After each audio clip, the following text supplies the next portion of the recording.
Now we will study about the color model. In the last topic we studied about the concept of colors, lights, basic characteristics of lights. Then we studied that what is this concept behind additive color, that is it works with emitted or transmitted color. Then we studied that concept behind subtractive color, that is works with reflected light, and so on. So now we will study the concept about various color models. So at first, what is a color model? A color model is basically an orderly system for creating a whole range of colors from a very small set or small sets of primary colors.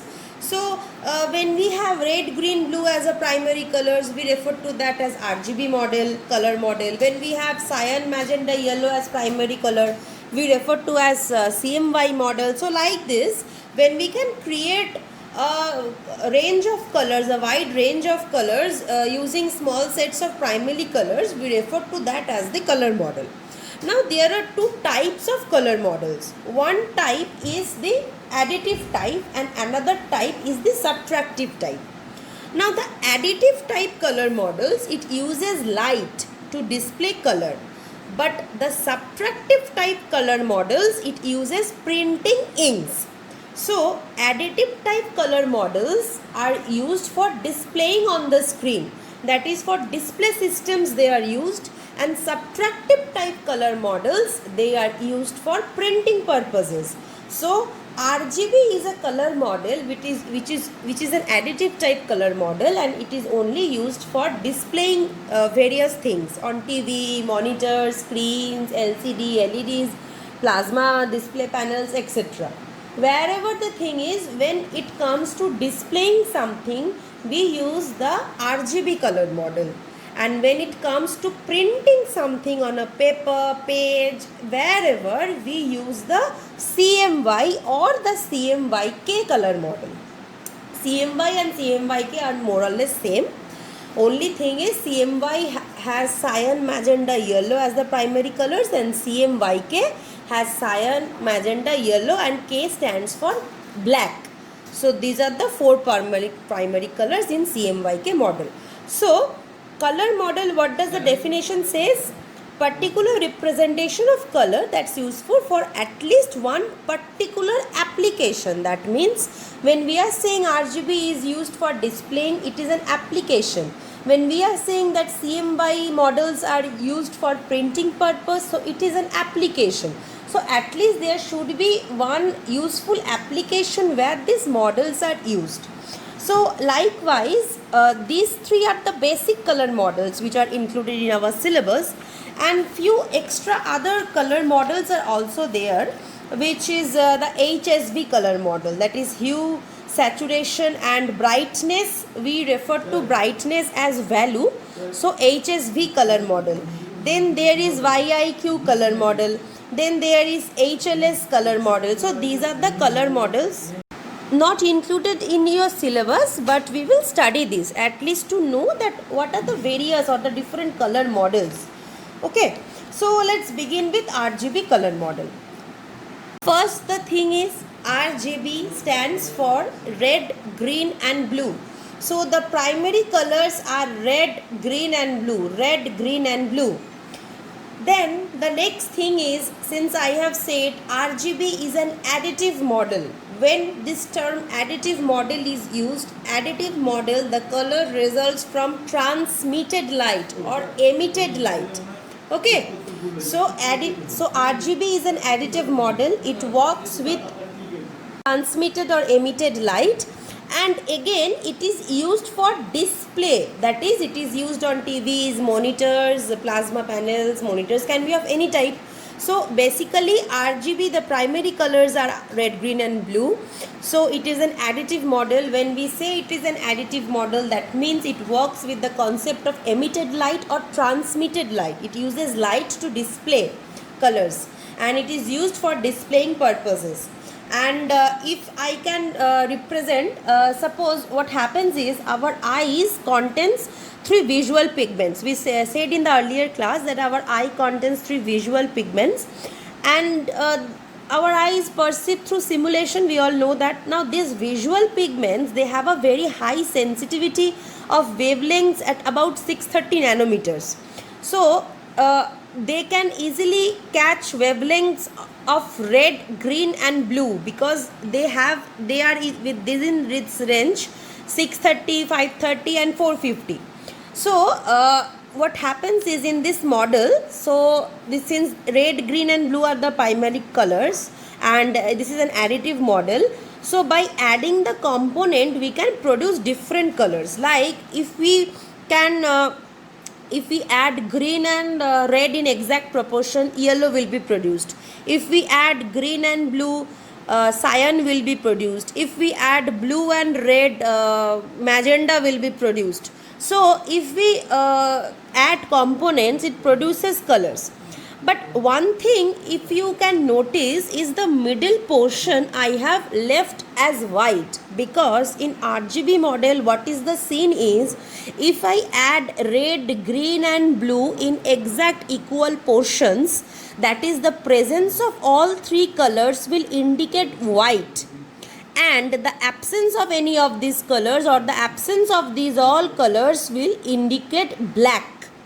So what happens is, if the presence of these three colors indicates white, then this model can never be used in order to print anything, because in order to print something, it needs to be printed on a white background only generally, like newspapers, our pages of book, magazines, our regular A4 sheets, anything. When we print something, we print it generally on a white background only.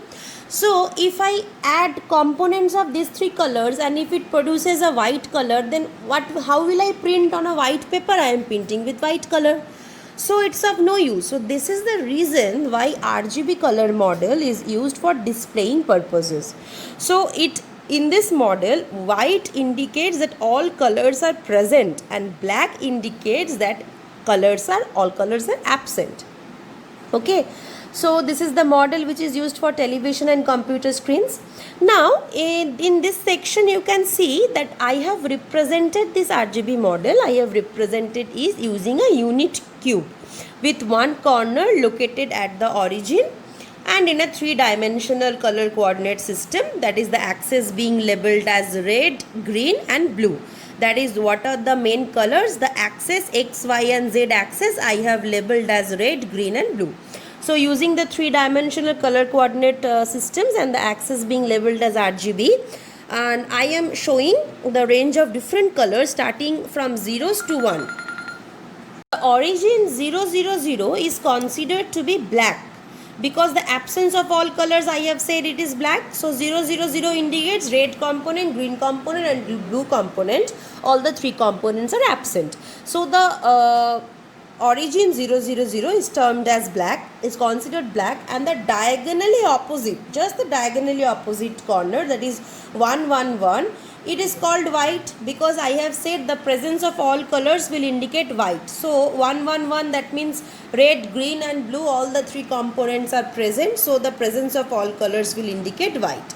Then the line joining this black to white, it represents a grayscale.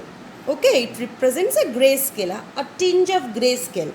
Now you can see there are a lot of vertices are there, and each and every vertices, it represents a color. Like this is one vertex, it represents magenta color. This vertex represents red, this vertex represents yellow, this is green, this is cyan, this vertex is blue, this is black vertex, this is white vertex. So if I represent the RGB model using a unit cube and three-dimensional color coordinate system, all the vertices represent a specific color. Now if you can see properly, in RGB model, the primary colors are RGB, but the secondary colors are CMY. See, C for cyan, M for magenta, Y for yellow. So the primary colors are RGB, but the secondary colors are CMY color, right? Similarly, in CMY color model, when we will study, we will notice that the primary colors are CMY, but the secondary colors are RGB. In this cube, the vertices of the cube, that is this vertex and this vertex. So the XYZ vertex, the vertices of the cube on the axis, it represents the primary colors, that is the red, green and blue. And the remaining vertices, that is this and so on. The remaining vertices, it represents the complementary colors for each of these primary colors. You can see we added red and blue to create magenta color.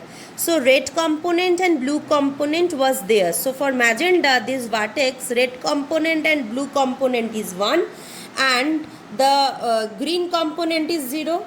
Similarly, we added green and blue for creating cyan. So the red, green and blue components are 1, 1 and the red part is 0.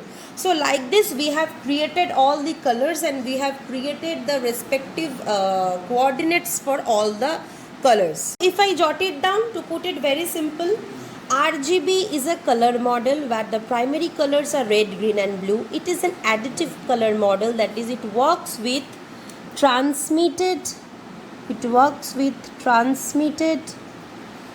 or emitted light. Okay, now it is used for displaying purposes such as for TVs, monitors, etc. It can be represented by a cube, that is it can be represented by a cube, unit cube. It is used for web graphics, that is for displaying systems it is used, but cannot be used for printing purpose production. For printed production it cannot be used, because if we combine the RGB colors it will give us white. So we cannot print white in the background of white. So basically it's not used for printed production and it uses light to display the color. We have already learned that, because since it is an additive color, the nature and the property of additive color is only that it works with emitted light or transmitted light. So the colors result from transmitted light. So these are the points to be remembered when writing a short note on the RGB color model.